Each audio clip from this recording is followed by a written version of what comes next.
আমরা তো সবাই জানি সক্রেটিস বিষপানে আত্মহত্যা করেছিল। কিন্তু আসলেই কি উনি আত্মহত্যা করেছিলেন?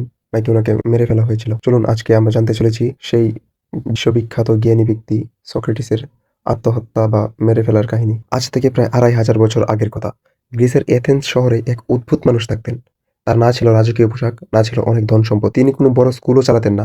সাধারণ মানুষের মতো বাজারে ঘুরে বেড়াতেন। আর মানুষকে একটা জিনিসই করতেন প্রশ্ন। তার নাম ছিল সক্রেটিস। তিনি বিশ্বাস করতেন অন্ধভাবে কোনো কিছু বিশ্বাস করার চেয়ে প্রশ্ন করে সত্যকে খুঁজে বের করা অনেক বেশি জরুরি। একদিন পুরো এথেন্স শহরে একটা খবর ছড়িয়ে পড়ল। ডেলফির মন্দিরে পুরোহিত ঘোষণা করেছেন সক্রেটিস এথেন্সের সবচেয়ে জ্ঞানী মানুষ।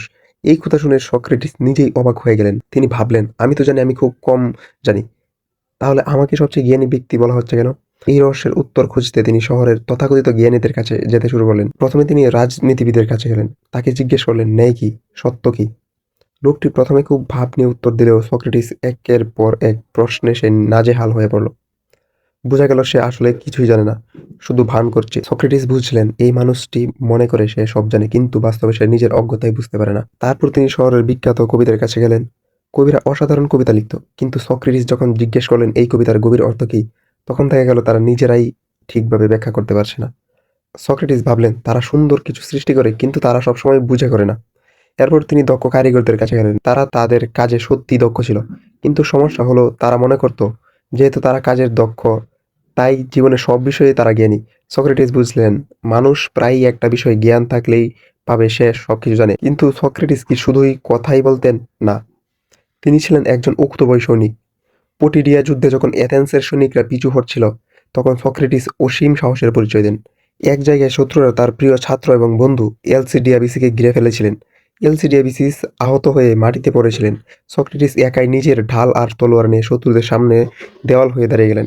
নিজের জীবন বাজি রেখে তিনি আহত বন্ধুকে কাঁধে তুলে নিয়ে নিরাপদ স্থানে পৌঁছে দিয়েছিলেন। ডেলিয়াম এর যুদ্ধেও যখন সবাই পালাচ্ছিল, সক্রেটিস বুক চিতিয়ে লড়াই করে দেখিয়ে দিয়েছিলেন যে একজন দার্শনিক কতটা সাহসী হতে পারেন। এইসব অভিজ্ঞতার পরে সক্রেটিস একটা বড় সত্য বুঝলেন। অনেক মানুষ আছে যারা মনে করে তারা সব জানে, কিন্তু তারা আসলে জানেই না যে তারা জানে না। আর সক্রেটিস, তিনি অন্তত একটা জিনিস জানতেন, তিনি জানেন যে তিনি কিছুই জানেন না। তখন তিনি বললেন তার বিখ্যাত কথা, আমি অন্যদের চেয়ে একটু বেশি জ্ঞানী হতে পারি, কারণ আমি অন্তত এটা জানি যে আমি কিছুই জানি না। কিন্তু এই কথাগুলো অনেকের ভালো লাগলো না, কারণ সক্রেটিস যখন প্রশ্ন করতেন অনেক প্রভাবশালী মানুষের ভুল ধরা পড়ে যেত।